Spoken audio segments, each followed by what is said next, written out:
어린 시절은 아마 되돌아보면은 특히 그 시골에 살면서 지금 우리가 생각하는 그림이라는 거기에 대해서 아무런 지식이나 또 정보나 또 주변에 어떤 그 영향을 받을 만한 건 전혀 없었습니다.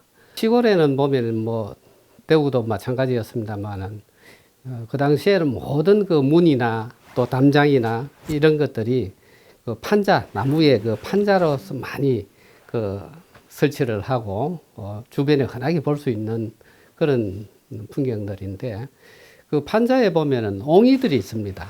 그 옹이를 놀면서 자세히 관찰해 보면은 거기에 어떻게 보면 사람의 형상같이 보이기도 하고 동물의 형상같이 보이기도 하고 뭐 이런 것을 어릴 때에 느낀 뭐 그런 점들이 생각이 나고 그 다음에 그 집 앞에 개울이 있었습니다. 거기에 이제 겨울에 이제 뭐 손을 씻으러 가거나 뭐 이래 가서 그 위에서 이렇게 내려다보고 있으면 하늘이 그대로 반사가 되지 않습니까? 겨울에 조용한 물에.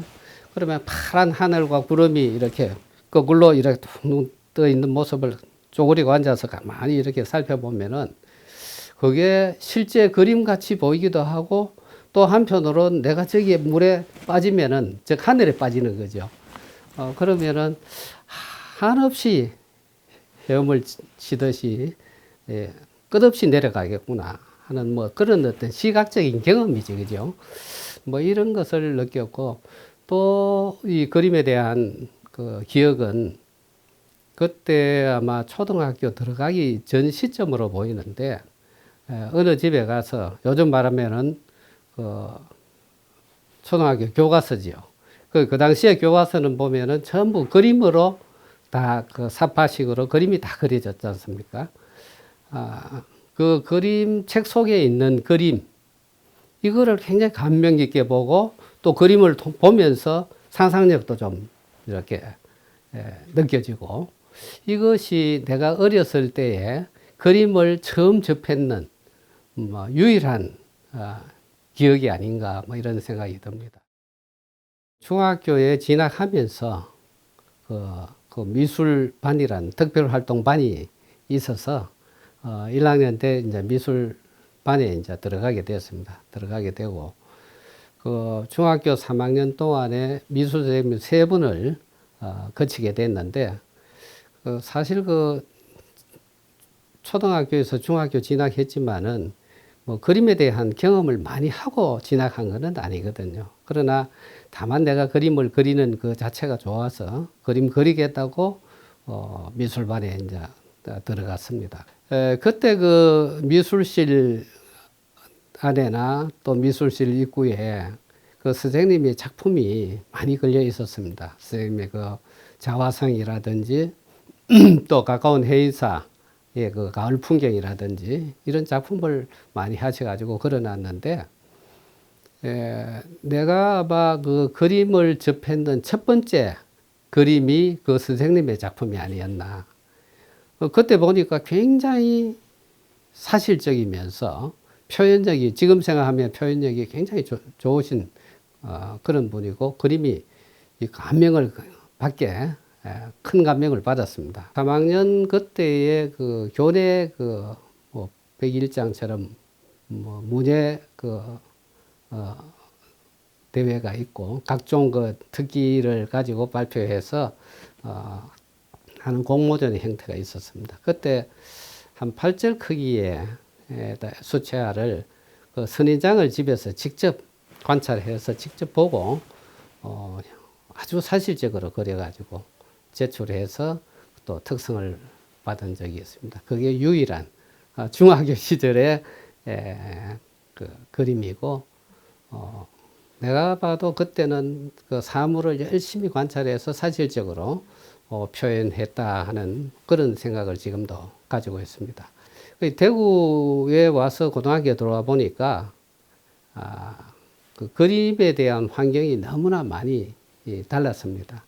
그 미술실도 별도로 있고 또 거기에 화구, 모든 화구들이 갖춰져 있고 석고상도 처음 접하고 석고상도 있고 뭐 이런 가운데에 주로 방과 후 수업을 마치고 미술실에 와서 그림을 본격적으로 어떻게 보면은 그리기 시작한 시기라고 생각이 됩니다. 그 그림의 그 기초적인 거는 그 데생에서부터 나오는 건데, 그 소위 그 석고데생은 대학을 가기 위한 준비 단계이기도 하지만은 가장 기초적으로 필수적으로 해야 되는 뭐 그런 그 활동입니다. 그래서 뭐 많은 그 석고상들이 있기 때문에 그거를 방과 후에 혼자 계속 열심히, 그때는 서투르지요 모든 게. 관찰력도 부족하고 표현력도 부족하고 그러나 꾸준하게 쉬지 않고 쭉 뭐 했는 것이 오늘날 그림을 그리게 된 밑거름이 된 게 아닌가, 뭐 이런 생각도 듭니다. 그래서 그때 우리 내가 1학년 때 3학년에 뭐 작고하신 우리 선배 박무웅 선생님이 계셨습니다. 그때 우리 2년 선배였는데 1학년 때 뭐 서투른 어떤 솜씨의 어린 나이의 선배님의 그림이 정말 훌륭했습니다. 수채화도 그랬고 대생력도 그랬고 그래서 어떻게 보면은 선배의 어떤 그런 모습들을 지켜보면서 많은 그 그림에 대한 그 충동이라 그럴까, 그림에 대한 열정이라 그럴까, 뭐 이런 것들을 받는 데 도움이 된 게 아닌가. 또 어떤 그림을 잘 그린다 못 그린다의 어떤 평가도 그런 선배의 그림을 통해서 나름대로 또 볼 수 있는 그런 기준도 마련이 되는 시기라고 그렇게 생각이 됩니다. 되고 사실 그 당시만 해도 예술한다, 그림 그린다 그러면은 지금처럼 그렇게 인정받지 못하던 그런 시대고, 또 예술가는 배가 고프다, 가난하다, 이게 어떻게 보면 대명사처럼 따라붙는 그런 시기인데, 다행히도 나는 아버님이 내가 미술을 전공하고 미술대학을 가겠다고 생각하는 데 대해서 크게 반대를 안 하셨습니다. 그림을 이래 그리고 있으면은 아버님이 굉장히 이래 관심 있게 뒤에서 한번 와가서 이래 보시고 좋아하시더라고요. 생각해 보면은 아버지가 그런 어떤 그림에 대한 본인이 직접 그림을 그리거나 하지는 않았지만은 뭐 만드는 손재주라든지 등등 이런 게 아버님 피에도 뭔가 흐름이 있었겠나. 그래 자식이 하니까 그걸 그렇게 반대 안 하시고 유심히 지켜보시고 또 이랬고, 또 아까 처음에 이야기한 대로 어려운 시기에 앞에 살아갈 장래를 걱정하는 게 보통 부모님인데, 자식이 가고자 하는 길을 구태여 막지 않고 또 갈 수 있도록 지원해 주신 뭐 그것만 생각해도 내가 아버지의 피를 물려받은 점도 있지만은 또 아버지에게 감사한 그런 마음도 가지고 있고, 그게 하나의 큰 힘이 돼 가지고 또 그림에 전념할 수 있는 또 그 계기가 되지 않았나, 이런 생각을 합니다. 하고 사실 미술대학을 간다는 거는 뭐 아무나 그렇게 선뜻 마음 내서 뭐 가는 길은 아니잖아요. 그러나 내 마음속으로 우러나오는 그림을 하고 싶다는 그런 일념으로 대학을 진학하게 됐습니다. 대구의 미술대학은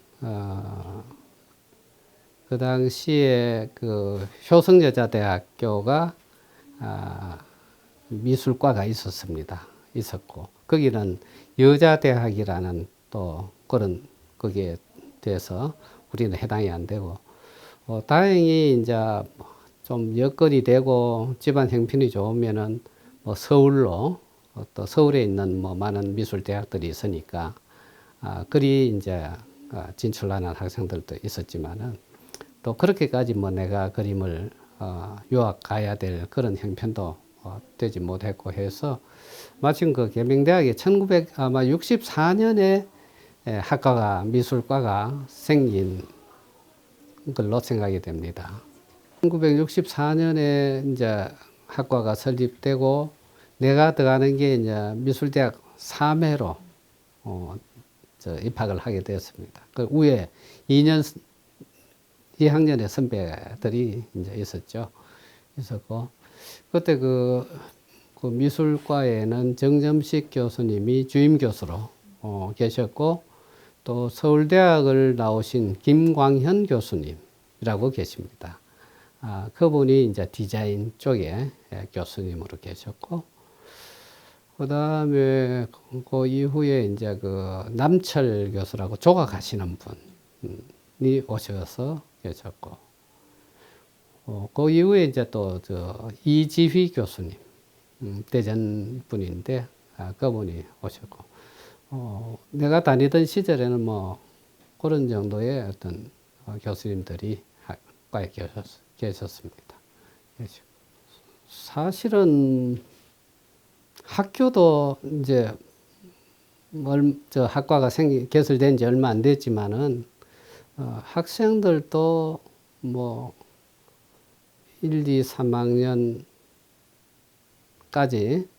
불과 그 당시에는 우리 한 학년 그 모집 단위가 20명이었습니다. 아주 소규모죠. 지금 생각하면은 학과에 대한 규모도 적고 어떻게 보면은 수업하는 자체가 교수님의 어떤 지도나 이런 것보다는 선후배 간에 학생들 자율적으로 그렇게 그 실기가 좀 이루어지고 또 수업 시간을 떠나서 방과 후에도 계속적으로 작업을 할 수 있는 좀 자율적인 분위기로 그렇게 실기가 진행이 되었고 주로 우리가 영향을 본 거는 이제 동료들 간의 그림 작업을 하면서 서로 이렇게 보고 느끼고 또 선배의 어떤 그런 또 작은 모습을 보면서 느끼고 지금 생각하면은 사실 아무것도 없는 또 미술이 화가의 길이 뭔지도 모르던 그런 사실은 암흑기의 시대입니다. 뭐 화집도 없었고 또 우리가 그 대학 다니면서 공부할 수 있는 시청각 자료 자체가 없었습니다. 예, 그 당시에는 그 외국 서적을 다루는 별도의 전문 화상들이 있었어요. 그 외국 서점이죠. 거기 가면은 이제 수입된 그 미술 잡지 내지 화집들이 있었습니다. 그리고 대학 다닐 때는 돈이 별로 없잖아요. 그래서 이제 그 화집 작가들의 전집 중에도 내가 우선 마음에 와닿는 화집 한 권씩 샀죠. 샀는데 그래 이제 돈 좀 생기면 하나씩 이제 좋아하는 순서대로 그렇게 이제 사서 본 그런 기억이 있고 지금도 그 책을 가지고 있습니다. 일본에서 출판된 작가들의 어떤 전집인데 지금 봐도 뭐 컬러가 인쇄술이 좋아가지고 색감이 좋고 주로 이제 그런 그 화집을 통해서 간접적인 기법이나 색채나 뭐 이런 것들을 공부를 많이 했습니다. 지금도 좋아하지만은 그 당시에 그 장이석 화백님 선생님의 그 작품 화풍이나 그런 어떤 걸 상당히 좋아했고 그 당시에만 해도 장이석 선생님 뵌 적도 없습니다. 다만 그림부터 먼저 접하고 또 내가 하고 있는 어떤 그 성향하고 와닿아 가지고 그분 그림을 많이 이제 좋아하고 나중에는 선생님도 뵙게 되고 또 서로 이 좋은 교우도 생기고 선생님도 나를 굉장히 좋아하셨습니다. 그래서 지금도 뭐 여전히 지금은 자꾸 하셨지만은 장희석 선생님 작품을 좋아하고 있습니다. 그리고 그 보나르 그림을 가지고 교육대학원에서 논문을 쓰게 된 동기는 그 1981년에 그 경북도전에 출품해서 금상을 받았습니다. 그때는 외국에 그 나가기가 힘든 시기 아닙니까? 그래서 그 특전으로 여행할 수 있는 지원금하고 또 여권 뭐 이런 거 다 마련해 줘서 유학을 한번 해외를 한번 다녀오는 기회가 됐습니다. 그때 실제 이제 화집을 통해서 보던 그 화가들의 그 작품들을 직접 미술관에서 보게 됐죠. 좀 감명 깊게 봤고, 특히 그 가운데서 이제 보나르 그림에 대한 좀 좋아하는 마음도 생기고 심취를 한 적이 있습니다. 화가들하고는 조금 다른 그 소재라든지 보는 시각이라든지 구도 또 처리하는 이런 기법들, 특히 색채라든지 뭐 이런 것이 내가 간접적으로 글을 쓰긴 했지만은 많이 이제 와닿는 그런 느낌을 받았고, 그래서 왜 보면 뭐 지금 내 그림의 화풍도 좀 그렇지만은 처음에 좋아한 거는 뭐 인상주의 화가들, 뭐 모네라든지 마네라든지 또 고갱, 뭐 고흐 같은 경우는 좀 뒤로 이제 책 사는 순위가 좀 뒤로 밀렸습니다. 좀 이런 쪽에 처음으로 좀 접근을 한 그런 화가들이 되겠습니다. 우리 시기에는 물론 그 화가로서 데뷔하는 방법이 공모전을 통해서 하는 방법이 유일했습니다. 전통적인 공모전에 이제 출품을 해서 인정을 받고 또 그 인정받은 걸로 해서 서울이나 화단에 진출하는 그런 시대였는데, 대구의 그 당시에 이제 그 그룹은 구상 미술의 그룹이죠.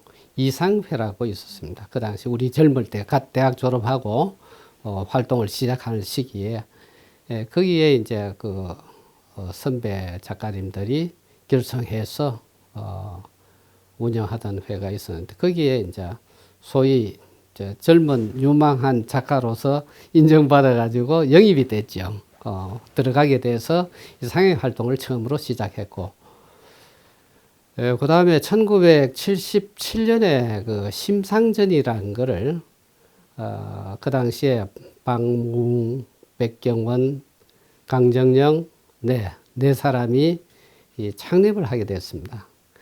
그거는 뭐냐 하면은 이상회라는 기존 그룹 속에 우리가 활동은 하지만은 우리 젊은 세대끼리 우리가 이제 그 대구 화단의 가장 젊은 시기였으니까 좀 의욕적으로 한번 그룹을 형성해서 활동을 해보자 하는 어떤 그런 측면에서 심상전이라는 걸 창립을 하게 됐고, 그 다음에 1979년에 손일봉 선생님이 서울 수도여사대 교수를 정년하시고 대구에 따님이 있어가지고 대구로 내려오시게 됐습니다.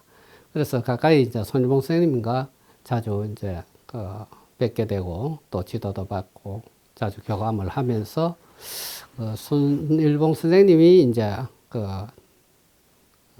중심이 돼 가지고 그 당시에 이제 강우문 선생님, 김종복 선생님, 또 이제 대구 계명대학에 있다 퇴장한 허용, 그것도 2년 우리 선배입니다. 허용 교수님, 또 조규석 씨, 이렇게 해서 창립을 했어요. 그건 이제 창립의 취지는 뭐냐 하면은 손일봉 선생님이 늘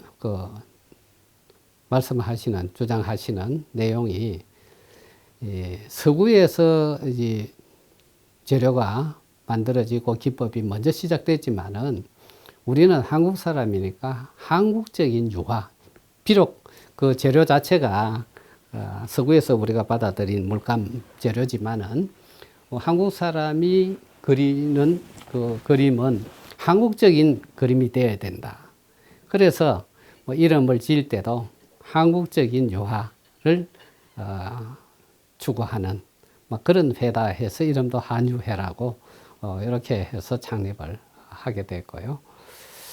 그 다음에 그 서울에도 역시 이제 모구회라든지 뭐 또 구상전이라든지 기존 역사가 오래된 회가 있었는데 거기서도 그 당시에 40대, 30대 1996년에 우리가 창립을 했는데 그 신작전이라는 그 전국 그룹의 회를 또 창립을 했습니다. 그때는 서울에 있는 그 작가들하고 각 지역에 그래도 뭐 좀 정례화한다는 그런 취지에서 각 지역별로 작가를 이렇게 선발을 해서 1996년에 그 신작전을 서울갤러리 거기서 우리가 창립전을 한 바가 있습니다. 그 신작전도 지금까지 아마 30년 넘게 계속 매년 대작 위주로 전시회가 이어져 있고, 그 다음에 그 외에도 뭐 중간에 몇 년간 하다 없어진 회가, 창립한 회가 많이 있었어요.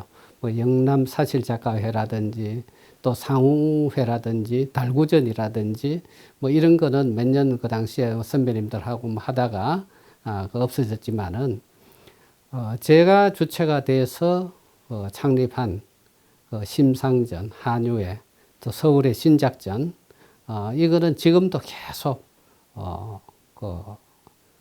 이어져 오고 있습니다. 구상화를 고집해서 구상을 지금까지 유지한 건 아니고요. 작가가 추구하는 어떤 목표는 자기 스스로 감정에서 우러나는 그 내면적인 어떤 그 요구에 의해서 작가가 표현을 해 나가는 뭐 그런 형태로 나는 생각을 하는데, 저 끌림이 있어야 내가 비구상을 하든 또 현대미술을 하든 사실을 하든 구상을 하든 안 하겠습니까? 시대가 아무리 변하고 또 이 일반적으로 많은 사람들이 요즘 엄청난 속도로 변화되고 있잖아요. 사고도 그렇고 또 그림에 대한 인식들도 바뀌고 이렇지만은 작가마다 가지고 있는 나름대로의 목표 내지 표현의 어떤 그 욕구를 만족하는 쪽으로 지키고 있는 것이 우리나라 미술의 어떤 전체적인 흐름을 봐서도 다 제자리를 가지고 제 역할을 해 나간다고 보고 있습니다. 뭐 나는 뭐 거창하게 내 자리, 내 위치를 지키기 위해서 이렇게 하는 건 아니고요. 나도 뭐 언뜻 또 사물의 어떤 형상이나 이런 거를 조금 더 시켜서 작품을 좀 변화해 가야 안 되겠나 하는 생각들을 해 봅니다. 그런데 100% 내가 하고 있는 현재의 작업이 만족스럽지는 않아요. 물론 사인까지는 다 넣습니다. 넣는데 그러나 그거는 순간적이고 뭔가 앞으로 이 변화를 조금씩 그 그림 속에 주면서 변해 가야 되는 거는 느끼면서도 많이 그림의 방향을 벗어나는 뭐 그런 거는 아마 나는 어렵지 않은가 뭐 이런 생각을 들고, 또 이 구상회화도 물론 뭐 한국의 구상회화 또 뭐 유럽의 구상회화 다 안 다르겠습니까? 그러나 비구상, 구상, 추상, 현대미술 다 있지만은 이 구상미술의 어떤 맥도 나름대로 어떤 형태가 되든 간에 이어가는 것도 나는 바람직한 방향이다 이런 생각을 합니다. 내가 그 어떤 그 그림의 소재로 일관되게 사람 중심으로 인물 중심으로 소재를 이제 잡는 것은 어떻게 보면 아까 이야기대로 의도되는 것은 아닙니다. 내가 그런 어떤 그 사람이 살아가는 모습, 해변가의 어부들이라든지 또 해변가에 뭐 조개를 줍는 아이들이라든지 등등 뭐 이런 것들을 보면은 그 모습들을 보면서 뭔가 끌림이 있고 느낌이 있고 그 이야기가 있는 것 같이 느껴지거든요. 그림으로 그려놨을 때에 그런 어떤 이야기가 좀 이렇게 느껴지는 그런 그림을, 그건 나도 왜 그렇게 된지는 그거는 모르겠습니다만은 하여튼 초창기부터 소재를 택할 때 그런 대상들을 많이 찾아다녔습니다. 그래서 뭐, 그런 소재를 주로 또 그리면서 또 재미도 느끼고, 그 초창기에 그 했던 어떤 대생이라든지 이런 데서 느껴지는 감각적인 거, 이런 것들이 인물을 표현하는 데서 그 많은 상관관계를 가지고 있습니다. 대생력 없이는 또 인물을 다루지를 못하거든요. 그런 것이 내하고 소재하고 잘 맞아, 호흡이 맞은 게 아닌가. 배경과 거기에 등장하는 인물이든 동물이든 별개는 아니거든요. 그 풍경 속에 사람이 있고 또 사람이 있음으로 해서 그 주변 대상들이 뭐 그게 풍경이든 기물이든 뭐가 있는 거 아닙니까? 뭐 그렇게 되다 보면은 인물을 그리기 위해서 풍경이 들어온 것도 아니고 또 풍경을 그리다 보면 인물을 넣은 것도 아니지만 서로 상호관계가 조화롭게 우리 일상생활에 다 그렇게 되어 있기 때문에 또 그런데 그 정원에 있는 그 고양이가 이래 누워 있는 그림 같은 경우에는 실제는 따로입니다. 고양이 모습 따로 그 정원에 그 꽃 있는 풍경 따로인데 의도적으로 내가 두 개를 결합했죠. 그냥 꽃하고 뭐 정원 그 모습만 그리면은 너무 알맹이가 빠진 것 같잖아요. 꽃이 이쁘긴 하지만은 거기에다가 일부러 고양이라는 동물을 뭐 누워 있건 앉아 있건 오에 있거든 연출을 시켜서 풍경 속에도 동물 내지 인물을 이제 조합을 해서 이야기거리를 만들어주는, 느끼게 하는 뭐 그런 어떤 구성이 아닌가 이런 생각이 듭니다. 어떻게 보면은 요즘은 잘 볼 수 없는 모습들이죠. 그 옛날 우리 조상들이 어떤 필요에 따라서 행사라든지 뭐 적을 대보름에 뭐 농악을 한다든지 뭐 이런 등등의 주제들인데 이런 주제를 좀 본격적으로 한 거는 1996년에 그 일본 그 후쿠오카 그 시립미술관에서 개인전을 하게 됐습니다. 그때 그 이전에도 사실은 뭐 농악도 그리고 뭐 간혹 인물 중심으로 주제를 하다 보니까 뭐 발레도 하고 뭐 이 그림을 그리긴 했는데 집중적으로 이 주제만을 가지고 그림을 그린 것은 아까 말한 96년 개인전 준비를 위해서 특히 그 일본이라는 가까이 있는 나라지만은 외국 아닙니까? 정서도 다르고 해서 그냥 내가 가지고 있는 여러 가지의 어떤 주제를 가지고 전시회를 하기에는 이미지가 너무 약하다 하는 생각에서 우리나라의 어떤 그 전통적인 어떤 이런 춤이라든지 또 탈춤, 뭐 농악, 뭐 이런 등등을 주제 그림을 한번 가져보자 해서 이 소재를 조금 모았습니다. 모으고 본격적으로 그림을 그렸는데 그때 저쪽에 전시장이 잡히고 시기가 얼마 안 남았어요. 작품을 할 수 있는 기간이. 특히 또 색다른 주제를 가지고 준비하기에는 너무 빠듯했습니다. 그래서 그때까지 그 쭉 그려오던 그 재료 중에 유화를 계속 해왔는데 아무래도 유화는 마르는 속도라든지 뭐 제작하는 시간이 많이 걸리기 때문에 또 학교에 근무하면서 여유가 없어서 아크릴을 이제 접하게 됐습니다. 아크릴 물감은 수성이기 때문에 빨리 건조가 되고 빨리 그릴 수 있는 그런 장점이 있거든요. 그래서 이제 그때 그 일본 전시 준비를 위해서 아크릴을 시작한 것이 요즘까지 사실은 많은 시간 동안 같이 지금 해왔는데 이 장단점이 있긴 있어요. 아크릴 물감 자체가. 그런데 지금 내가 사용해 보니까 장점도 많은 게 아크릴 물감이고, 요즘은 또 보편적으로 많이 작가들이 활용하고 있는 재료 중에 하나입니다. 그래서 이제 그 농악, 춤, 이런 주제들을 한 40여 점을 아마 그 당시에 크고 작은 그림을 그렸습니다.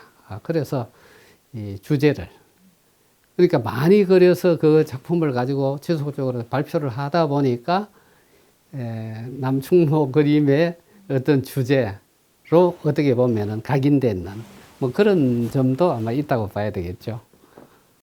저는 그 그림을 그리면서 다듬어서 또 어떤 부분을 묘사하기 위해서 그리지는 않습니다. 그 완성도를 높이기 위해서 세피를 쓴다든지 등등 이런 화풍은 아니고요. 그림이 적든 크든 붓터치죠. 붓터치에 의해서 인물의 팔이고 눈이고 코고 다 이래 표현이 될 수 있는 그런 위에 보면은 그 붓터치 하나에 붓자국에서 함축적으로 입체도 느껴지고 그 움직임도 느껴지고 다 포함되어 있는 그런 어떤 소위 이제 필력이죠. 필력인데 그게 내 체질인지는 모르겠습니다만은 첫째는 그 소재가 움직인다는 대상 자체는 속도감이나 그 동세를 그냥 이렇게 잠붓으로 설명해서는 그걸 표현하기가 어렵습니다. 그러면 그 대상에 맞는 필치가 표현되어야 그거를 좀 배가시킬 수 있는, 결과를 배가시킬 수 있는 그런 것이 아닌가 생각이 들고, 내가 그 인물 중심 또 움직이는 대상을 그리다 보니 내가 가지고 있는 내 필력 또 내 어떤 표현 기법하고 그게 잘 맞아서 그게 발전됐는지는 모르겠습니다만은, 그게 이제 그 대상을 보고 관찰해서 그 특징을 잡아내 가지고 그 특징만을 간략하게 단순화시켜서 어떤 그 붓에 의해 가지고 표현이 나타나는, 왜 보면 크로키의 어떤 형태하고 같죠. 사실 정년 퇴임을 하고 난 이후에 왜 보면은 좀 해방됐다는 그런 참 홀가분한 기분을 느끼고, 이제는 좀 작업에 좀 활발하게 활동을 할 수 있겠구나. 또 작업의 양도 좀 늘릴 수 있겠구나. 이런 생각도 했습니다. 그래서 거의 사실 퇴직 이후에 14년도에 수성아트비아에서 개인전 가졌고, 그 다음에 18년에 또 개인전을 했었고, 또 19년에 예술의 전당 한가람 미술관에서 부서 개인전도 했고, 사실은 많이 했습니다. 이번에 회고전에 초대를 해 주셔서 내 개인적으로는 어떤 면에는 좀 이르다 하는 생각이 들기도 하지만은, 또 이런 기회에 초대받았을 때 감사하게 받아들이고, 또 내 그 화력의 어떤 짧지만은 이 한 50년 동안 해놓은 흔적들을 한 자리에 또 전시합으로 해서 내 개인을 정리하는 또 그런 계기도 되어서 상당히 감사한 마음을 가지고 있고, 여러 가지 이번 회고전에 내 자신을 돌아보고 정리할 수 있는 그런 좋은 기회라고 생각을 하고 있습니다.